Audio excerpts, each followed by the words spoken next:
Has everyone had This feels a bit strange.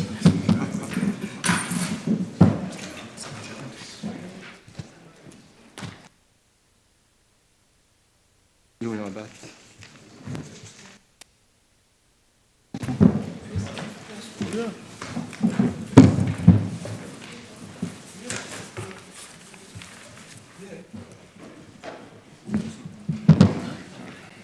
All right, so good evening everyone and welcome to tonight's council meeting. I wish to acknowledge the Wadawurrung people and any Aboriginal and Torres Strait Islander people who are part of our Greater Geelong community tonight, either here today or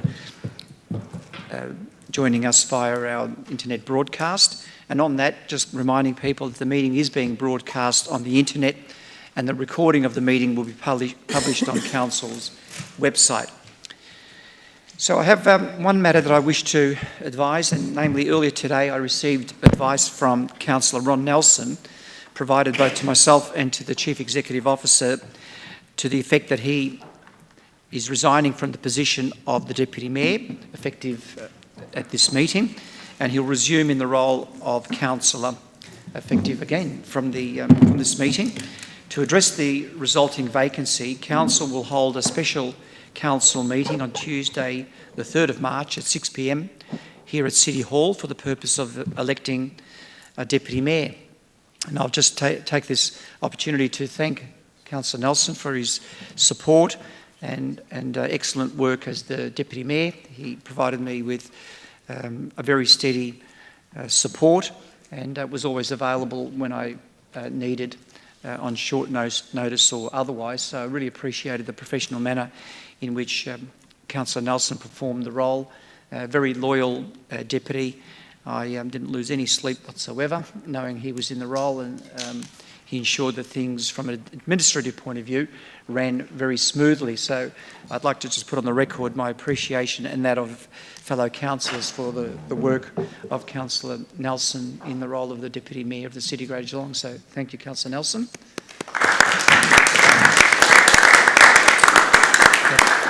What I'd like to do is just hand over to Councillor Nelson, who may want to say a few words himself.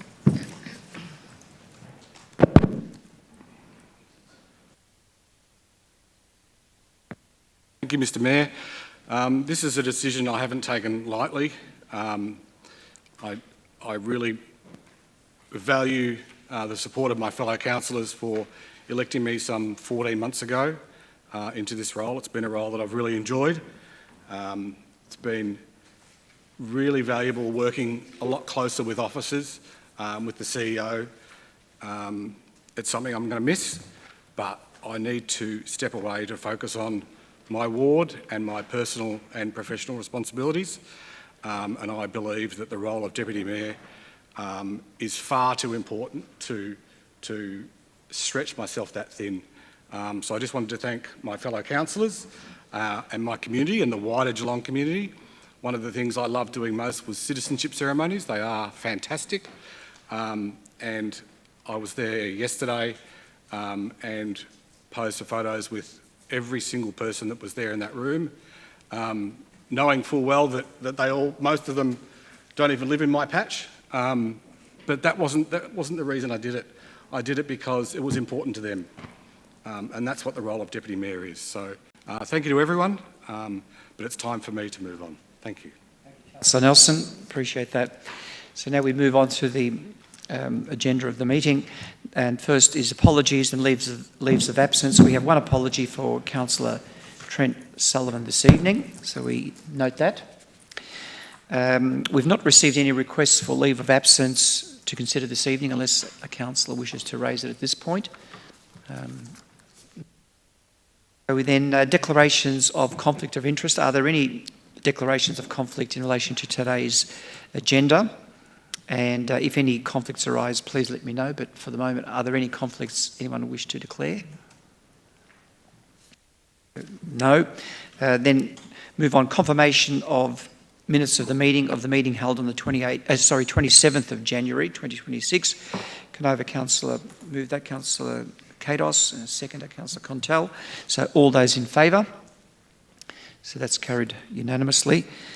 Now, public questions. We have 9 questions that have been submitted, so I'll invite those who have submitted questions who are here this evening, if they'd wish to come forward. We will provide answers as we can this evening, and also will provide written responses separately to this after the meeting. So the first question was from Helen Ford. Helen Ford, not present. Josephine Woodburn. I'm present. I don't have a question. I'm sorry. Mayor, councillors, my name is Jo Woodburn. I am on the Committee of Management of Armstrong Green Retirement Village. I've made a submission about differential rates. I don't have a particular question, and I understand I then present the petition a little bit later. Thank you. Right, thank you, Councillor. Josephine. Promoted you right up to the top table. Deputy Mayor next week. There is a deputy mayoral role that's on offer. So Joanne next. Just the only name I have is Joanne. No. Jenny Knox. Louis de Coca.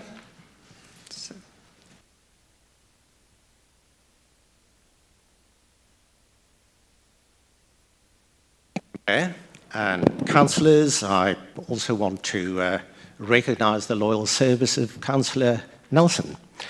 I'm returning in relation to questions that I've posed at earlier meetings.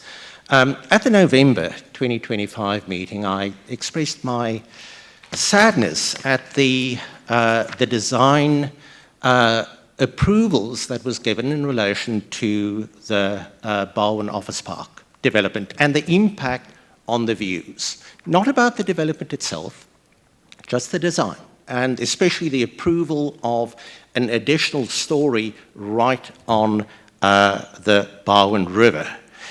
And I asked what the council and councillors are doing to ensure that the further planned development along the Barwon River banks will be more sensitive than that particular development at Ballyng Sanctuary, right next to our Rocky Point heritage site. So council responded that the West Fine Street structure plan is currently being reviewed with a community survey undertaken earlier this year, and that community consultation on the draft plan can be expected early in 2026. So at the December meeting, I followed this up and I asked questions about that 2025 community survey. Specifically, how many residents of Newtown and of neighbourhoods with central Geelong Barwon River views, particularly Highton and Belmont, were 1, invited to participate, and 2, participated? And what was asked about the quality of the green Barwon River space they would see preserved or enhanced? Council responded that the survey targeted landowners and occupiers within the West Fine Street precinct structure plan, that 20 responses were received and that 6 one-on-one meetings were conducted. Now, while helpful, this did not answer my questions about how many were initially invited.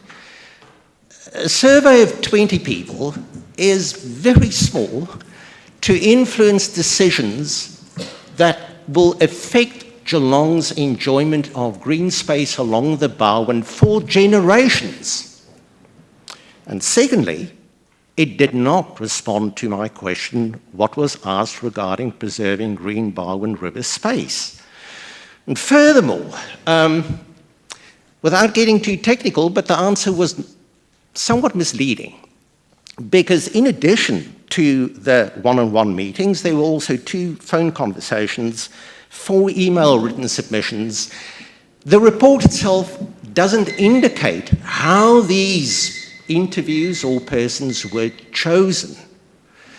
The survey was not confined to landowners and occupiers, That's your 3-minute mark. If you could just I'm bring it to a point. Thank you, Mayor, because I think this is very important background for the question, because this brings into play also the councillor's statutory duties and duty of care to the community. Because my question was, what governance processes and controls do the council have in place to ensure that all public questions are fully answered? This is part of an accountability process, and hence my question, Mayor. Thank you. Thank you for the question. I'll hand that to our Executive Director for Growth and Place, James Sturton. Thank you, Mayor, and through you. Hi, Louis. Thanks for letting us know that you didn't receive a written response to your follow-up questions from the December Council meeting, and I'm going to try and answer those for you now. The community consultation on the draft West Fines Street Precinct Structure Plan is now planned for mid-2026. The draft will be open to the wider Greater Geelong community to review and comment, including Newtown, Highton and Belmont. All project-related information can be found on the project page on the city's website. At the beginning of this review, we conducted targeted engagement with owners and occupiers within the precinct to understand precinct-specific issues and opportunities. A detailed consultation summary, including survey questions and responses, is available on the project page. As part of the initial review, 717 letters were sent to owners and occupiers, inviting participation to understand precinct-specific issues and opportunities. From this initial engagement, as you've identified, 20 survey responses were received, 6 one-on-one meetings were held with major landowners and occupiers, 4 written submissions were received, and 25 pins were dropped on the interactive online map to help identify issues and opportunities in the precinct. Louis, the City has strong processes in place to manage public question time submissions and responses. We recognise the time for you to receive a response for your follow-up questions from December has been outside the usual service level. We trust that the above has now answered your additional queries. I'll have to call it there, Dr. Takoka, because there's no back and forth on this one. Mr. Mayor, I will have to come back because that question did not answer my question. Well, that's the answer. Which is the point of the question in the first place. I asked, what are the controls in place? And I'm very glad to have received now an answer to the 9 December question. But I still don't have an answer to the question, what are the governance controls that you have in place? That was the question. Now, with your predecessor, we could reach a point where councillors actually read the questions and could intervene before we had to point out that the question isn't answered. But there seems to be slippage, even on this question. So I leave it to the councillors to intervene on your own processes, because otherwise the public question process as an accountability process fails. Thank you, Mayor. Wilkinson. Sorry, through the Mayor, can I just clarify, James, did you just outline a 2-part engagement session for this particular development? Yes, follow-up. Yep. Yeah. And so the next part is mid this year? That's right. Yep. So with time to be able to sort of look at what those governance structures and be able to respond quite clearly. Through you, Mayor, I don't believe Mr Takoka's question is around the governance processes of consultation. It's more around the public question time submission and response process. Thank you. Next question was from Chrissy Freestone.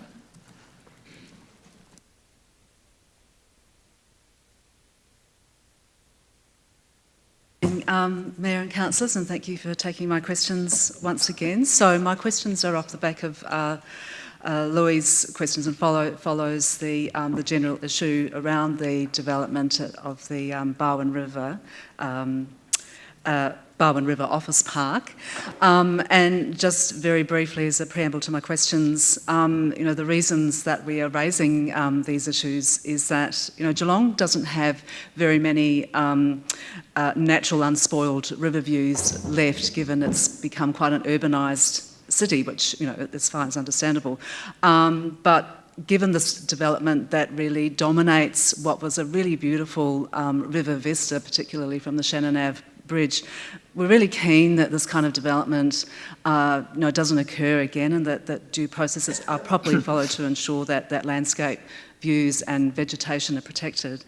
So my first question, or my preamble to my first question, is that there's been noticeable tree and foliage loss on the northern escarpment of the Barwon River alongside the Rocky Point Heritage Area. This vegetation is important because it helps screen and integrate the Barwon River Office Park into the surrounding landscape. The development application for this precinct specifically referenced the existing tree height as assisting to screen the building when viewed from the Barwon River banks. So my question is, what steps have Council taken, including creating tree protection zones and ensuring new plantings to protect the health of trees and vegetation on the northern escarpment adjoining the development site and along its western boundary at the rear of the Rocky Point Heritage Area?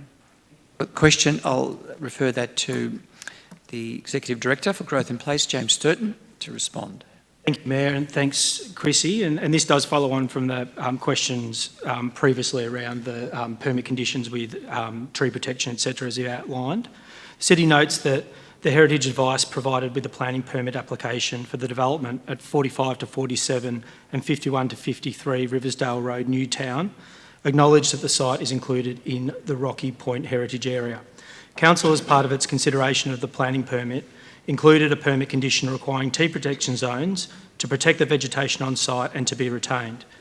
It is noted that the permit applicant is responsible for adhering to this condition. That said, any trees on the adjoining site are on land managed by the Corangamite Catchment Management Authority, and any removal of these trees is subject to the consent of the land manager.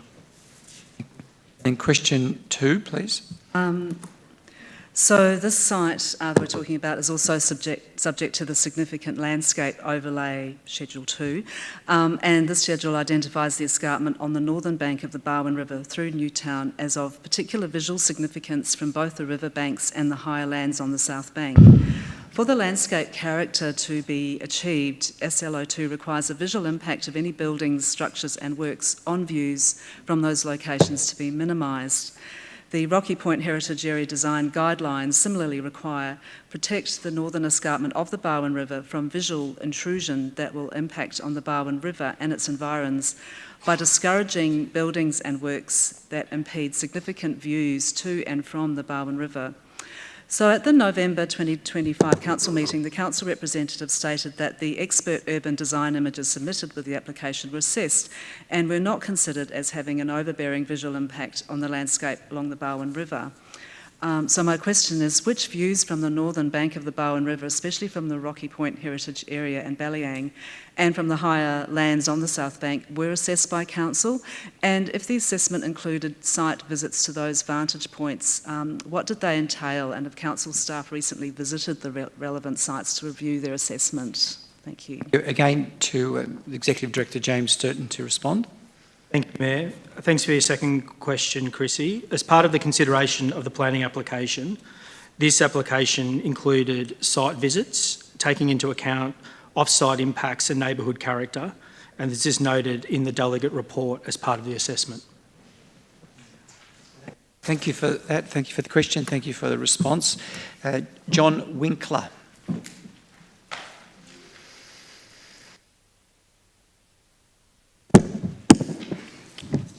I've got 2 questions in relation to the North East Lara drainage upgrade, and I'll be well less than the 6 minutes allowed for both, so watch that gong. We've been waiting a long time, on and off now. It's over 42 years and counting. And after funding was pulled yet again this year, Council said costs for the whole project are high, and questions are being raised about the value. These questions are based on a peer review of the 2020 Lara flood study. Now, the peer review and the flood study actually both agree. They both agree on a staged approach, and they both recommend completion of stage 1, being the Lipsum Drive section. The differences are in relation to stage 2, with the peer review suggesting to proceed with lower cost options. It doesn't recommend delaying or abandoning stage 2. Taking a staged approach to the project should chunk the costs down and make budgeting easier. Stage 1 will benefit a wide area of North East Lara. It will also resolve Council's inability to access the main outlet drain to undertake maintenance, as it will bypass the VicTrack rail corridor that the drain runs within. Council's been trying in earnest to access that drain for well over 3 years now, since our last community escalation of its total blockage by V-Line back in October 2022. And council hasn't gotten anywhere. And by the way, that blockage was only resolved by residents with the help of Ella George to access the minister. So we did that ourselves. And that was only the last escalation. Council hasn't actually been able to get into that area from at least as far back as 1983. And as of the last council meeting, we're still being reassured that access is coming. However, the new and growing issue, the main reason I'm here tonight, is that in the meantime, while we're waiting, we're literally getting into deeper trouble, and council is not exactly helping here.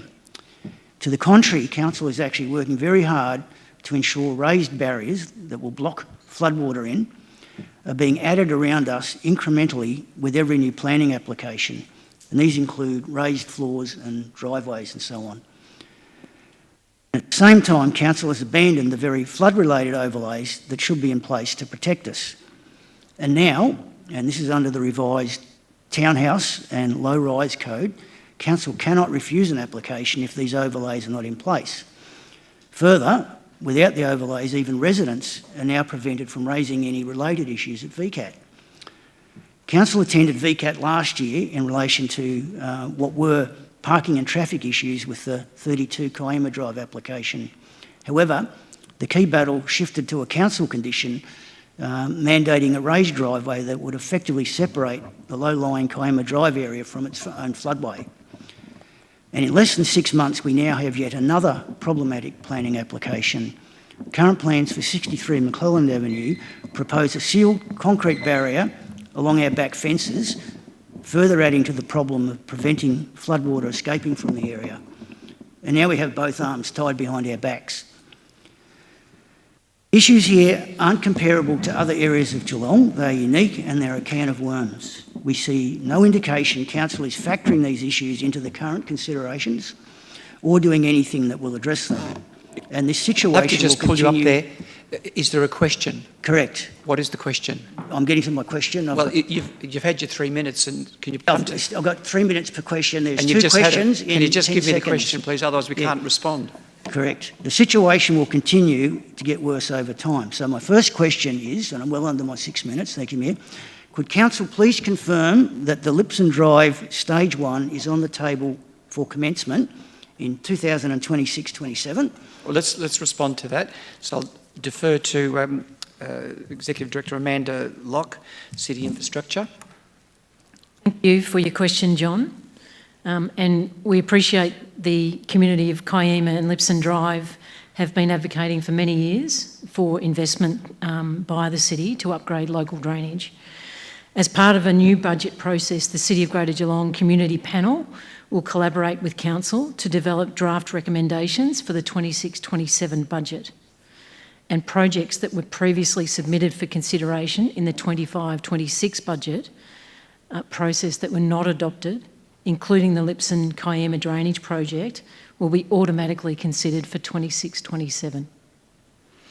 The City has finite funds to allocate towards drainage infrastructure, and the budget is prioritised year on year according to projects that will deliver the greatest community benefit for the investment made.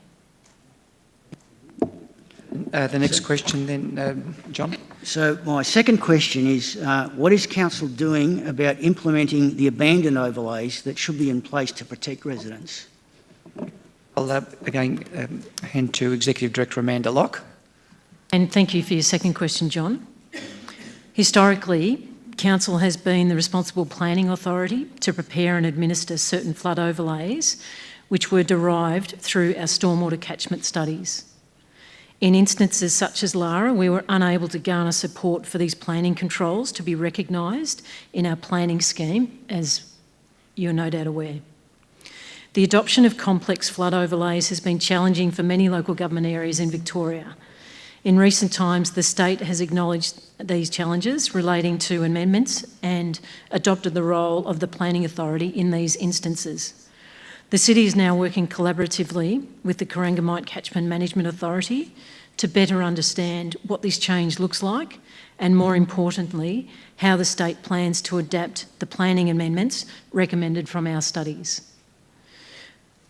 And we're hopeful that through this change, that the proposed planning amendments recognised in the Lara study will be recognised in Geelong's planning scheme.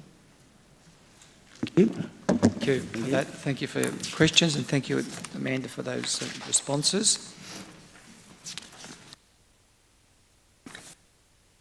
Concludes the questions that have been submitted this evening.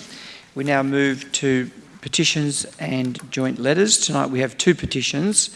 I now invite Joe Woodburn from Armstrong Creek Retirement Village to speak on behalf of the petition requesting to be tabled. Thank you, Mayor. So I submit a petition for differential rates for retirement villages. Armstrong Green is working with a committee of representatives from retirement villages in Geelong and the surrounding area to lobby you to consider differential rates. I have to report that 100% of our village residents signed the petition.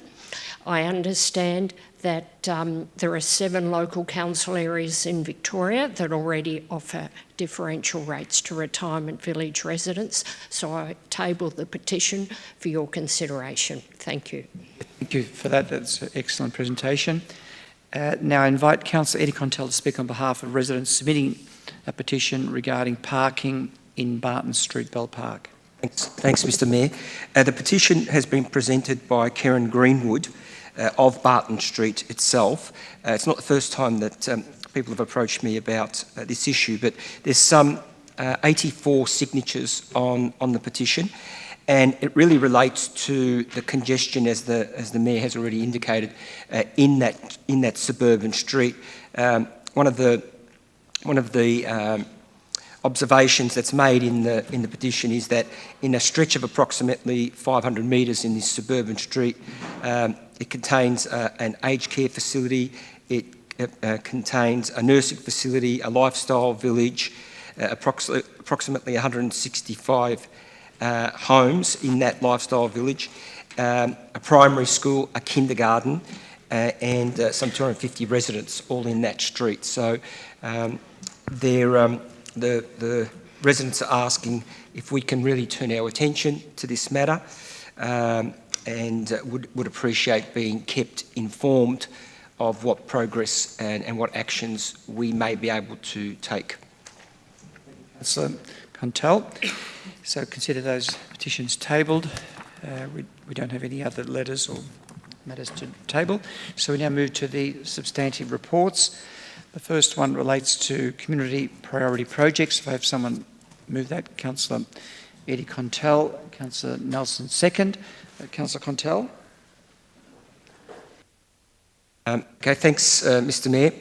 The report as it's tabled and along with its recommendations, which is titled Community Projects, is really on the back of a report that we approved and endorsed on the 23rd of September last year, where we put forward our 3-tier priority projects list, which also established our strategic regional priorities. This was to be used and will be used to advocate to members of Parliament, in particular as we head into the state election later this year.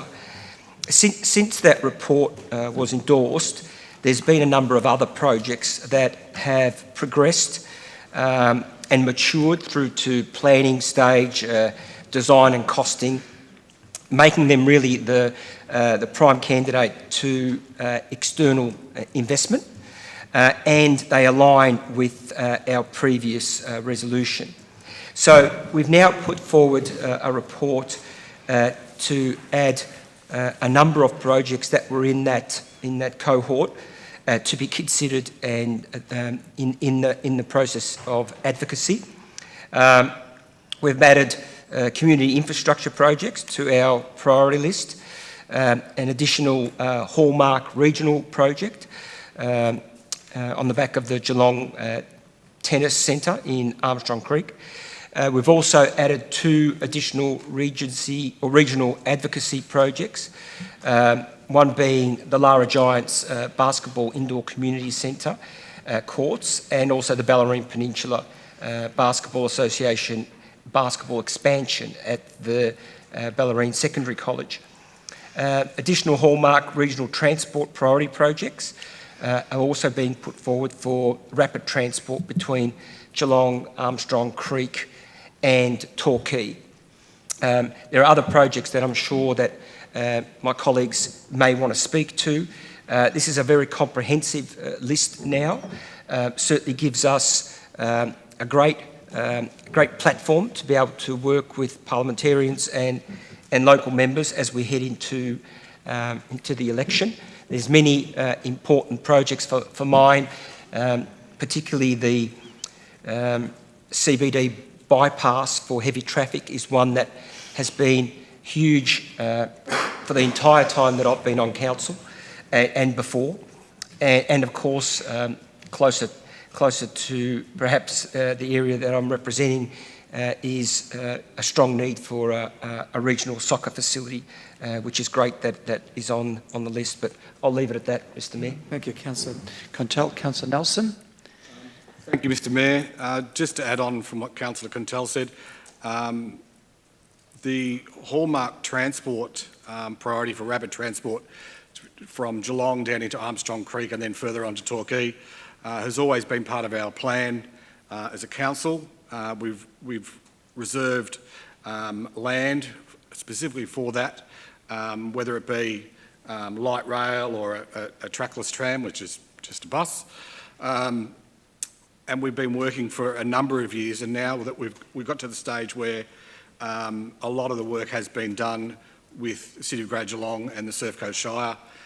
We've also worked with the Surf Coast Shire to develop a bike lane as well along that route. So now that there's a state election coming up, it's an ideal time to advocate for that piece of infrastructure, because alone City of Great Geelong or Surf Coast Shire couldn't fund that on their own. So I think that's a great project to advocate for. Also the Geelong Regional Tennis Centre down in Armstrong Creek off Horseshoe Bend Road was also a good project to be on at the front end or the back end of the Australian Open. Would be a great event to have in Geelong, in Armstrong Creek, because it means a lot of the tennis pros will be coming down here either before or after the Australian Open, which means more hotels full, more restaurants full, and it's a really good for the state government and for local candidates. And the other one was for basketball, as Councillor Contell mentioned, in Corio and in the Ballerine. Thanks, Mr Mayor. Nelson. Any other councillor wishing to speak? Councillor Aiken. Thank you very much, Mr Mayor. I'd like to move an amendment to the report, please. And yes. That amendment, would you like me to explain, to read out the amendment first and then look for a seconder? So we'll look for a seconder once we know what it is. So, yeah, that's right. Yes. Yeah. So if you could just get that the up. The amendment is on number 4. It changes to, instead of just saying authorises the Chief Executive Officer, the first amendment is authorises the Mayor and the Chief Executive Officer. So that's clause 4. And then clause 5 is authorises the Chief Executive Officer to add the Norlane West Scout Hall to the city's priority projects. And then there's just some grammatical changes in the amendment as well too, Mr Mayor. The word "and" after number 3 is removed, and is moved to point 4. Let's get that up and just make sure you understand that's there. Have a seconder to that, Councillor Katos. So, Councillor Aiken. Thank you very much, Mr Mayor. Look, this is essentially our wish list to the current state government and also to local candidates in the 2026 council election. I actually believe it is appropriate that the Mayor should also be involved in the process of advocacy with any political representation and not just the Chief Executive Officer, which is why I've put that recommendation. And number 5 relates to a local project which I believe does deserve to be advocated by the council and advocated at a higher level, and that is the Norlane West Scout Hall is probably an example of what the future is going to be for delivery of community projects in localised areas. This project is actually not on council land. This project is not delivered by council, but it is actually bringing significant community benefit to the local area of Norlane West, which happens to be one of the most significantly disadvantaged communities in Australia, not just in Geelong. And why I'm asking for this project to be added to the priority list is I think it's important that we show to the community that we are open to the future and not just have a position about we deliver projects, we fund projects, and we deliver community benefit. What the Norlane Scout Group has done, they are building a new community hall. That community hall will be used by the Scouts but also be available for the broader Norlane West community. They have been successful in getting a federal government grant for half of the project.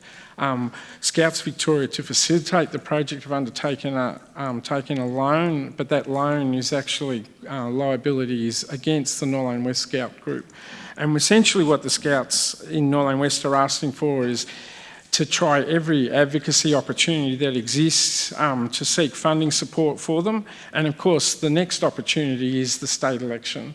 And I do know it would certainly boost the confidence of Norlane West Scouts and the community in Norlane West if the council was advocating as well for them to be able to seek state government funding support or local candidate support if there is going to be a change of government. And importantly, that's what we're doing as well too.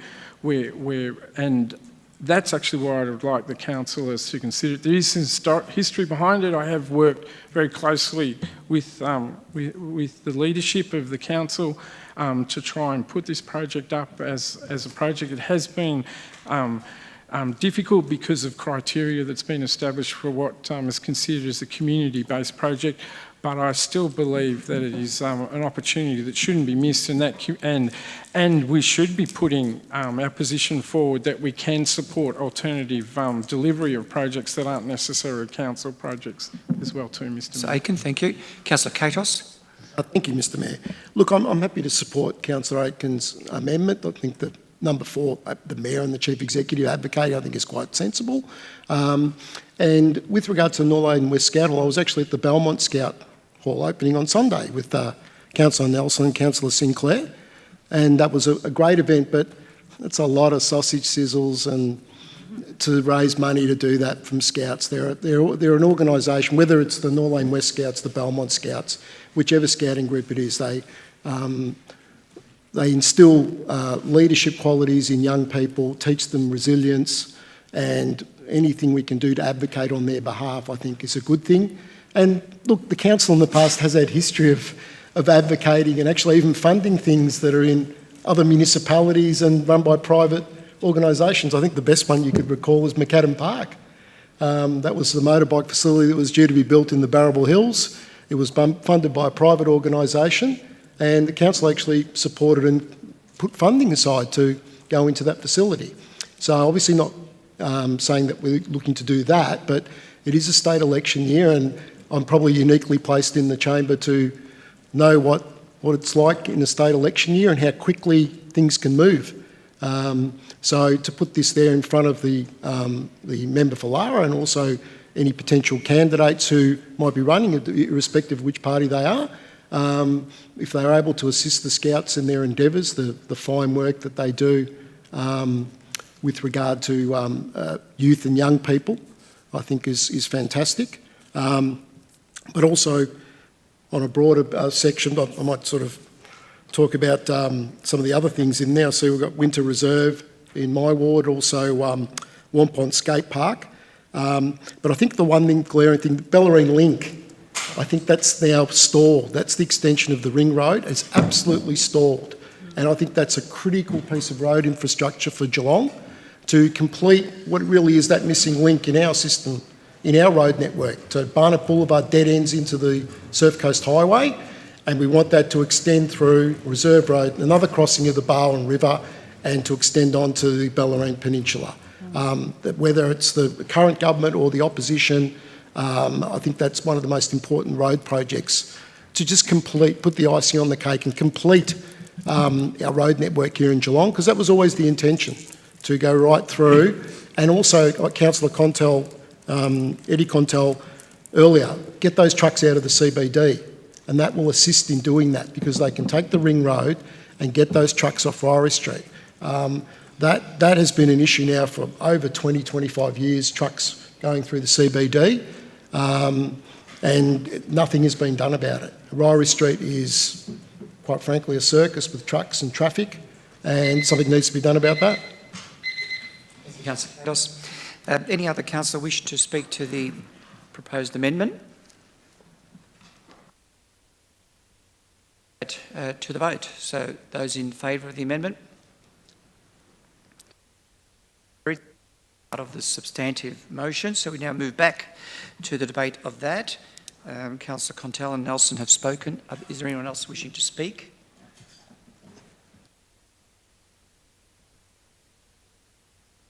Thanks, Mr. Mayor. I agree with everything that's been said by my fellow colleagues. There are excellent projects in there, hence the reason they are our priority projects. Councillor Katos is spot on with the Bellarine link. It's so important for the movement of not only traffic but heavy traffic, and you know it's testament to that a truck driver would choose to drive through the CBD to get from one side of Geelong to the other. Truck drivers will always take the easiest route and the quickest route, and to suggest that the CBD is that. Really is quite a shame that that's the route they have to take, because there's no alternative. Stormwater management is an excellent project. Obviously, the flood mitigation, we've seen the need for that. And then, of course, I'm really pleased that Myers Reserve development and Hamlin Park development are still in there. But thank you, Mr. Mayor. That's all I've got. So then we put that to the vote. All those in favour? That's unanimously. The next matter is state and federal election guidelines for councillor to candidate. Have a mover, Councillor Wilkinson, and second, Councillor Contel. Councillor Wilkinson. Yes, thank you. And this timely report, given the Deputy Mayor's announcement. So the purpose of this report is to seek council endorsement of the councillor candidate guidelines. The guidelines provide governance and best practice guidance for councillors who nominate or are prospective candidates in state or federal elections to support integrity, transparency and public confidence in council decision making. So under Australia's electoral framework, councillors are eligible to nominate as candidates in state or federal elections, and when doing so, a councillor continues to hold public office at the local government level and remains subject to Local Government Act 2020. The Model Councillor Code of Conduct and the Council's governance framework. So there's a whole lot of legislation there guiding the conduct of the council. So it does make for a challenging balance in terms of the dual status of the serving councillor, and the electorate candidate can give rise to heightened governance risks, including actual or perceived conflicts, misuse of positions or resources, community confusion between council responsibilities and campaign activities. And while legislative obligations already apply, there is benefit for providing some clarity in terms of consistency to support councillors to manage those risks. So these guidelines have been developed with that in mind, and with all of that legislation embedded. Thank you, Councillor Wilkinson. And Councillor Eddie Contel. Thanks, Mr. Mayor. Yeah, I totally agree with Councillor Elise Wilkinson. I support the report. It does provide clarity, but we've always had a criteria to work to. The guidelines are, I say with respect, nothing more than existing legislative, regulatory and local government requirements. They're also capturing and collating the Model Councillor Code of Conduct and the requirements and recommendations from MAV. I can only speak from my own experience, but in the past 15 years, every term that I've been a councillor, there has been one or several candidates to a federal or state election, and in that time, I've always seen the councillors working in line with the requirements of the Model Code of Conduct and the regulatory requirements. I see that being the same going forward, but as Councillor Wilkinson has said, the policy provides a little further clarity and transparency to that process, but the practices remain the same, so I'm supportive. Tell anyone else wishing to speak? Councillor Aitken, and then Councillor Cadwell. Mr Mayor, I think it is appropriate to put on the public record that some of us, including myself, actually did want these guidelines to go out to receive some feedback from the community, but that was rejected from a governance advice to the council group. I did want to test if there was some interest in the community in this issue, and the only way you can do that is if you ask them. But we're choosing tonight, based on the advice, not to ask the community what they actually think guidelines should be. If I could just clarify, it's up to you what you do. If you want to move an amendment, I think if that's the point you're making. I don't want to do something that puts you in a difficult position, Mr Mayor, so I'm not going to do it, because the advice I've received from the organisation is that we shouldn't be putting it out to public consultation. So putting that aside, because I actually think that it would have been good to test if there was community interest in the issue, and also what some of the feedback that the community provided to us. And if the community did provide feedback that we can't take on board, well, then it becomes an advocacy position for the council group. But look, it's appropriate to have some basis of guidelines. They are minimalistic in terms of their position. They're just cut and pasted from the MAV guidelines. Certainly the 2018 and 2023 Surf Coast guidelines have a bit more teeth in them. And it's fascinating that Geelong's never had guidelines, but Surf Coast has had them since 2018. And of course, we know the recent example where Queenscliff did establish discussion about guidelines and also put it out for public consultation as well too. So look, I'm supportive of that these are MAV and state constituted local government guidelines, but there is always the opportunity to review them going forward when you experience different things, and it also means as well too that the report talks very strongly about councils restricted through legal and legislative requirements. Well, normally we would then advocate if we don't, if we believe we should be changing aspects that are governed by legislation and parliamentary restrictions. Mr Mayor. Aitken, Councillor Cadwell. Thank you, Mr Mayor. Look, I'm also pleased to see the development of these guidelines, because previously, as Councillor Aitken has alluded, we didn't have an established position on the requirements for when a sitting councillor stands as a federal or state electoral candidate. And we have seen the fallout of that in previous terms, particularly when a former councillor chose to remain, in fact, in the position of mayor for 6 months, while they were also an endorsed candidate in a federal seat. I don't think that decision passed the pub test in the mind of our community, and I do note that Councillor Deputy Mayor Nelson has decided tonight to make the decision that he's announced, or that you've announced tonight, which I think is the right one. So while the current guidelines do outline how a councillor can avoid any actual or perceived misuse of their position, influence or council resources, and they reinforce the separation between council responsibilities and electoral activities, unfortunately I don't think they go far enough, so I do still have some misgivings. Under the Local Government Act 2020, council doesn't have any power to enforce these guidelines, and we can't amend the legal requirements that are detailed within them. So, for instance, we can't specify how a councillor should manage their dual and competing roles of councillor and candidate. We can't require that they disclose any relevant conflicts of interest. We can't require that they take a leave of absence, and we can't require that they step down from any leadership role. And it remains for the councillors themselves to manage those issues in line with the Local Government Act and the Model Council Code of Conduct, and of course relevant legislation. But I do believe that our community want to and have the right to express their opinion about this matter. According to a recent Geelong Addy poll, more than 80% of people agree. And as Councillor Aiken has alluded tonight in this chamber, I'd hope to endorse an amendment seeking community feedback about these guidelines. Unfortunately, given the restrictions placed upon council by legislation, we can't do that. However, I do still want to encourage the community to have their say. So anyone who has an interest in this matter should contact their local councillor to express their thoughts and ask the councillors themselves how they intend to manage their competing duties as councillor and candidate.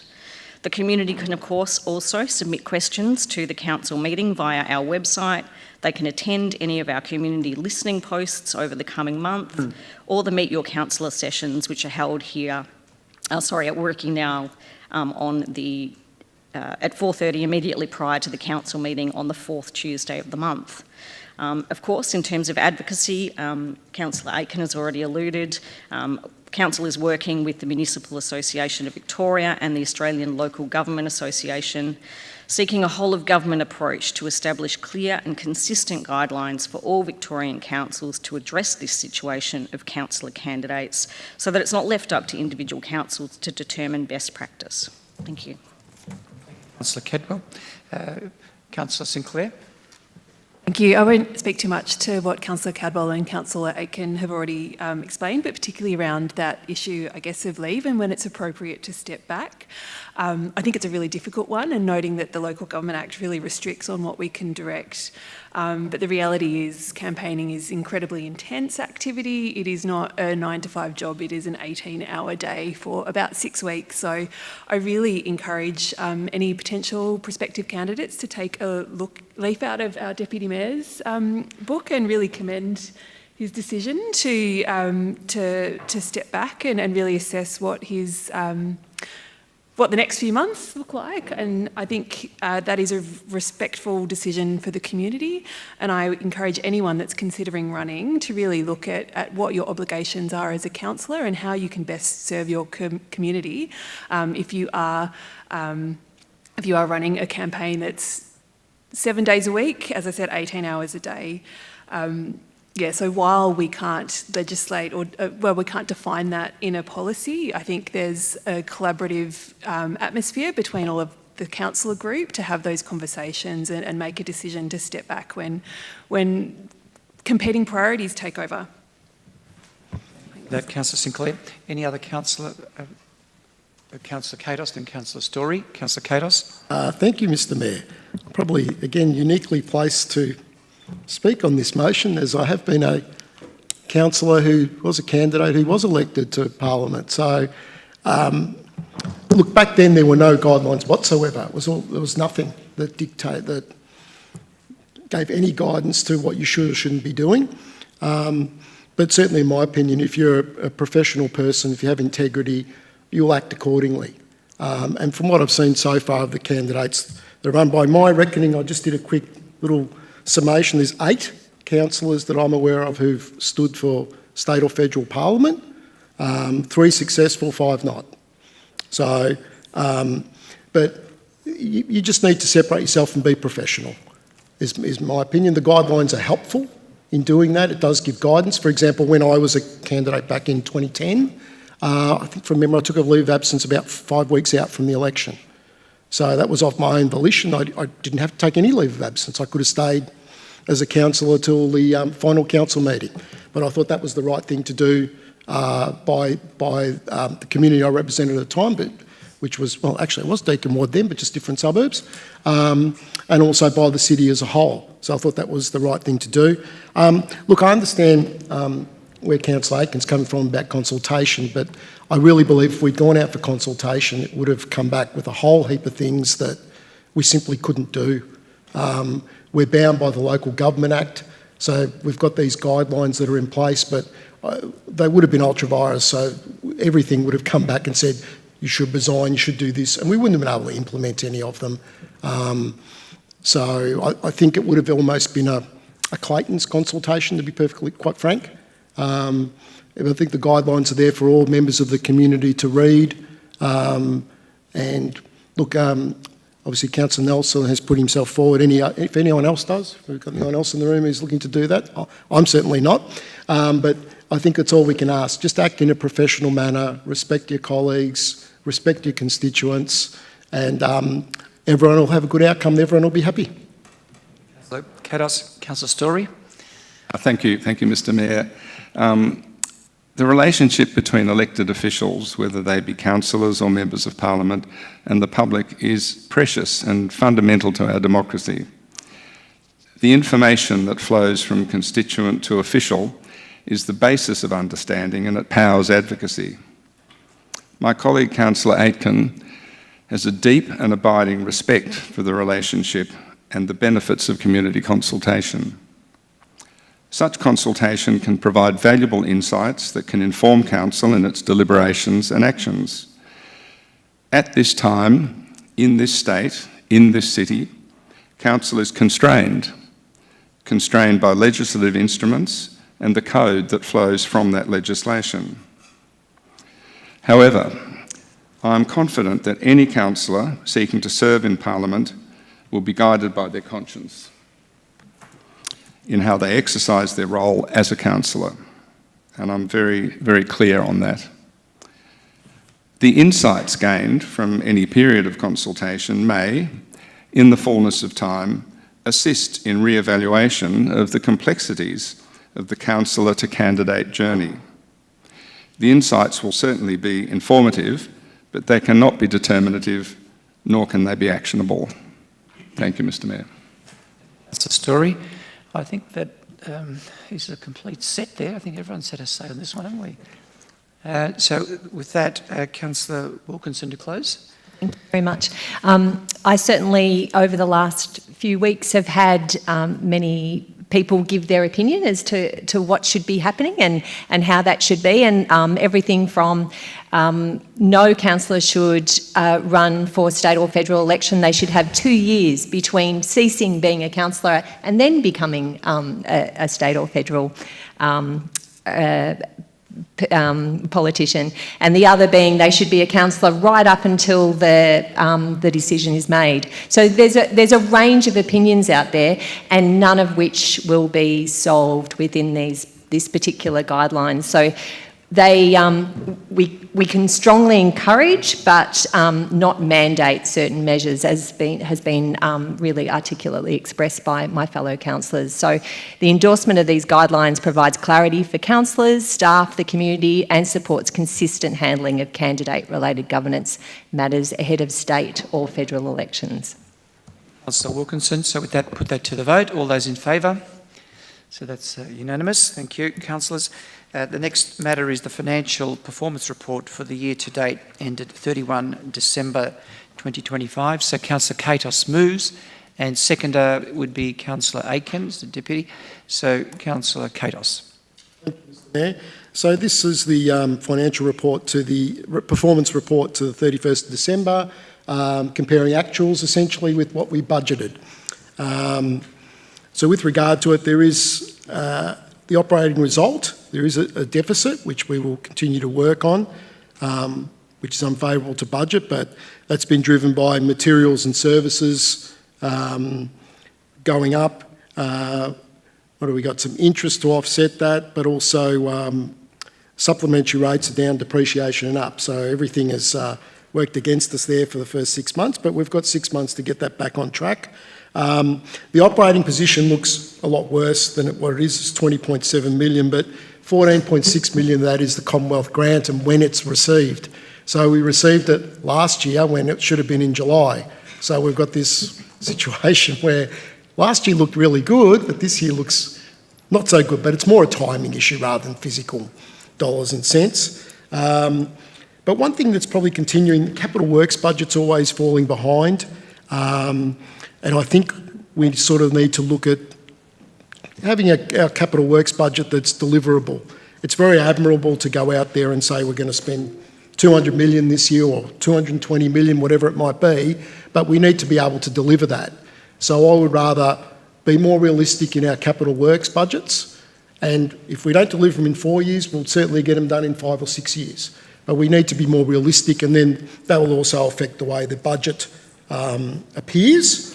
But the other thing, most of our financial indicators are good, obviously the operating result, but we've got time to work on that. But the indebtedness ratio, I'm very pleased with, it's continuing to fall. So since this council was elected, it's fallen from 61% to 46%.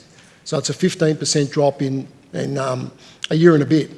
So that's very good, because obviously that affects our ability to borrow in the future and affects our capacity, because we are a growing municipality and at times we might need to borrow in the future, and that'll continue to give us capacity. But a little bit of work to do there, as I said, with the operating result, but I'm sure the officers will continue to work hard on that, and hopefully we'll see a better outcome from that perspective in the March report we'll see probably in April. Thank you. Councillor Aiken. Thank you very much, Mr Mayor. Look, the December finances continues the theme in local government that it's actually not a good time to be a councillor or to be a senior executive in local government. The financial challenges that it presents to everybody essentially is we don't have enough funds to be able to deliver what the community is expecting of us. Our wage costs are a major expenditure, and there's limited to no opportunity to be able to reduce that expenditure area. And so the pitch is quite bleak and continues to be quite bleak associated with the finances, not just at the City of Greater Geelong, but most local government organisations and most government organisations at this point of time. So that it is really difficult for us as councillors to be able to respond to all the requests and needs that are being presented before us, and I don't see that changing, and these financial figures don't do that either, Mr Mayor. Thank you, Councillor Aiken. Any other councillor wishing to speak? Mr Katos? Nothing further, Mr Mayor. All right, so put that to the vote. All those in favour? So that's carried. The next item is Newcombe Street, Drysdale, intention to declare special charge scheme. Have a mover, Councillor Story, and seconder, Councillor Wilkinson. Councillor Story. Thank you, Mr Mayor. The resolution is to declare a special charge scheme and fund the road construction and sealing of Newcombe Street, Drysdale, from Waterway Court to number 60 Newcombe Street. This is in response to a petition from residents in the area, and the suggested works will relieve the area of the impacts of dust, mud and stone scatter and provide a all-weather surface. The total scheme cost is estimated at a little over $200,000, with property owners contributing 75% and a contribution from the city of 25% in recognition of the community benefit. Interestingly, there are 11 properties which abut the proposed road upgrade, owned by 8 property owners. 4 of the 11 properties are owned by a social housing agency. We have not been able to contact the social housing agency, nor did they participate in the original petition. Of the remaining 7 property owners, we received responses from 4, with the remaining 3 not offering a response. Of the 4 that responded, 3 are in support of upgrading this road under an SRC scheme. 1 is not. The majority, 2 out of 3 properties, preferred the equal share apportionment method outlined in option E. This does align with the previous declared schemes, including Newcombe Street, Drysdale, from Princes Street to the Glen, and Elgin Street, Drysdale. And Mr Mayor, the scheme has been prepared in accordance with the special rate and charge provisions of the Local Government Act 1989 and Council's special rates and charges policy and procedures. Thank you, Mr Mayor. Thank you. Councillor Story. Councillor Wilkinson. Thank you. Having spent Sunday morning with my fellow councillor, Councillor Story and Alana, we spent a lot of time talking about dust and mud and the need for better roads along the Bellarine. And the SRC schemes are one way in which council goes about being able to manage the infrastructure. And this obviously is a special charge scheme that the intention is to declare it, having the background well pointed out by Councillor Story. It can be a challenge in terms of sort of, if there's a level of conflict within neighbours and beliefs about what should happen, but it seems that this has struck the balance and with 75% of the occupants declaring this to be a good way forward. So I suppose just to keep in mind that sometimes the cost of this can be challenging for some who don't want to have the scheme, and to look at a payment plan or the process that exists in terms of that's available for participants to consider that if in terms of the cost of living impacts on their capacity to do that. Thank you. So Wilkinson, any other councillor wishing to speak? Councillor Rose. Thank you, Mr Mayor. I think that the process that the city uses is rational and coherent, and it's defensible. It's not to say that it's not looked at regularly and refined as and when possible, and also that there is the possibility for application for hardship in particular circumstances through our normal mechanisms. But nothing further, Mr Mayor. I'd like to put that to the chamber. Thank you, Councillor Story. So put that to the vote. All those in favour? So that's carried unanimously. Then we have the matter of the proposed road discontinuance and sale of land at part of Kirk Place, Geelong. We have a mover, Councillor Burson. Seconder, Councillor Cadwell. So Councillor Burson, please. This went out. It only had one person that came back and they said they supported it. It's going towards a property that's already there and it's at the end of the lane. DCP said it was fine. There's been no real risks. There's no storm runoff issues. So it should be just a pretty straightforward scenario. Councillor Burson, thank you. Councillor Cadwell. Well, thank you, Mr Mayor. I don't have anything further. Anyone else wishing to speak? No. Councillor Burson, then to close. Nothing further, Mayor. So put that to the vote. All those in favour? So that's carried unanimously. Council Strategic Risks Profile Update. Mover, Councillor Katos. Seconder, Councillor Nelson. Councillor Katos. Thank you, Mr Mayor. So basically with this report, council strategic risks were reviewed by senior management, which is done every 4 years. So that's done to align with the objectives and plans of council. As part of that review, there were some changes to the risk profile. There were 4 additional risks which have been recognised, being IT modernisation, strategic asset management, natural environment and heritage and culture. And there were 5 risks that were previously identified as strategic, which are now being reclassified as operational risks, being child safety, fraud and corruption, corporate emergency, employee safety and corporate records. And then in the report, there's a nice little matrix there on page 186, which sort of tells where all of our risks fall into. Obviously, blue is the best, then green, then yellow, orange, red. So thankfully we don't have anything in the red category. We do have some in the orange category, which needs some, obviously will need some attention, and then some in the yellow category, so which are fairly more minor risks. So I'm glad that as everything we do, I suppose, does have some risk, no matter what you're doing and where you are. But it's good that council officers are onto that and they're identifying the risks in an ever-changing environment. Katos, Councillor Nelson. Thank you, Mr Mayor.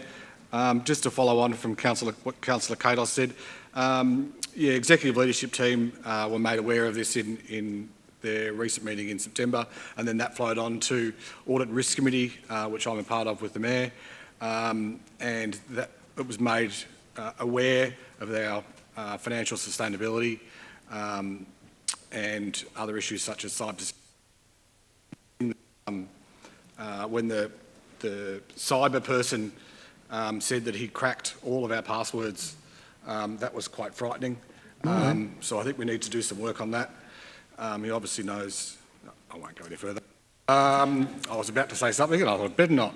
And another issue that came to mind was climate change. And because we're developing as a regional city, we're growing very, very fast. The issues and impacts that has on climate change.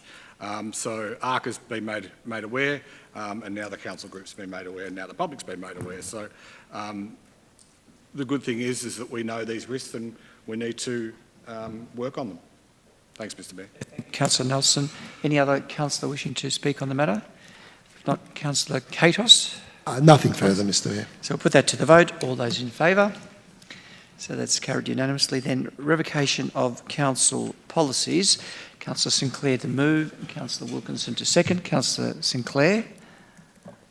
Mr. Mayor, so this is a fairly procedural motion for council to approve the revocation of two council policies: the asset management policy, which we replaced in our August replaced in August 2024, and then the unauthorised occupation and use of council land policy. So this is replaced by the neighbourhood amenity local law, which provides a much more comprehensive framework for how municipal land is used. Of course, we do want to make sure, even though this is procedural, that there aren't any unintended consequences. When I think about unauthorised occupation, for me, vulnerable people come to mind, particularly the approximately 1,500 people experiencing rough sleeping in Geelong currently. That number's probably increased. That's a 2021 figure, so we will see how far that's gone up in this year's census. But the neighbourhood amenity local law does provide a greater level of discretion for authorised officers when they're looking at these local laws.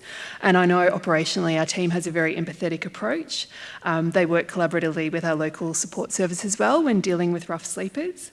But I do want to flag that when we do have an opportunity to review the neighbourhood amenity local laws, that these protections, making sure that they're clearly articulated to protect vulnerable people in our community.